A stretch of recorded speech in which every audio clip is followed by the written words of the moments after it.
another thing that is happening that is very important is that you're breathing. And as you start meditation, you allow your breath to run just as it wills. In other words, don't do at first any breathing exercise, but just watch your breath breathing the way it wants to breathe. And notice a curious thing about this. You say in the ordinary way, I breathe, because you feel that breathing is something that you are doing voluntarily, just in the same way as you might be walking or talking. But you will also notice that when you are not thinking about breathing, your breathing goes on just the same.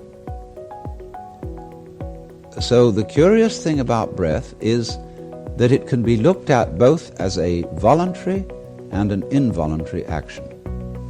You can feel on the one hand, I am doing it, and on the other hand, it is happening to me.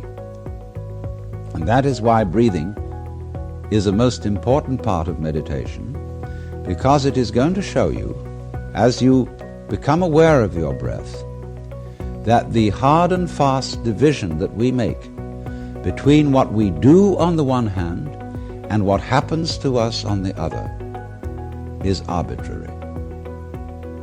So that as you watch your breathing, you will become aware that both the voluntary and the involuntary aspects of your experience are all one happening.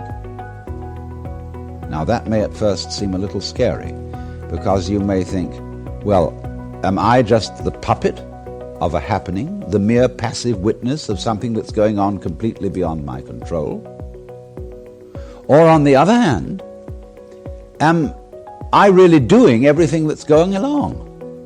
Well, if I were, I should be God. And that would be very embarrassing, because I would be in charge of everything. That would be a terribly responsible position. The truth of the matter, as you will see it, is that both things are true.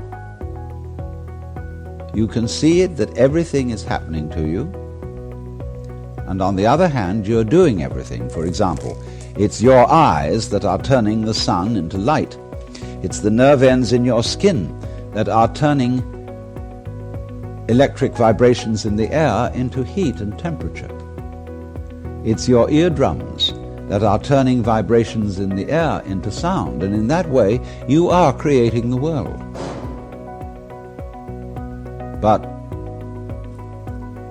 when we are not talking about it, when we are not philosophizing about it, then there is just this happening, this and we won't give it a name. Now then, when you breathe for a while, just letting it happen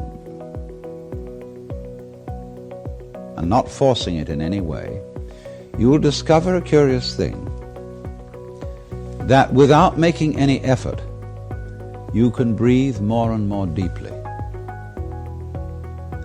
In other words, supposing you simply are breathing out, and breathing out is important because it's the breath of relaxation, as when we say, whew, and heave a sigh of relief.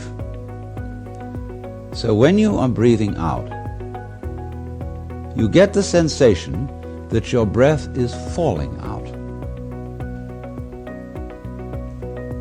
Dropping out, with the same sort of feeling you have as if you were settling down into an extremely comfortable bed. And you just get as heavy as possible and let yourself go. And you let your breath go out in just that way.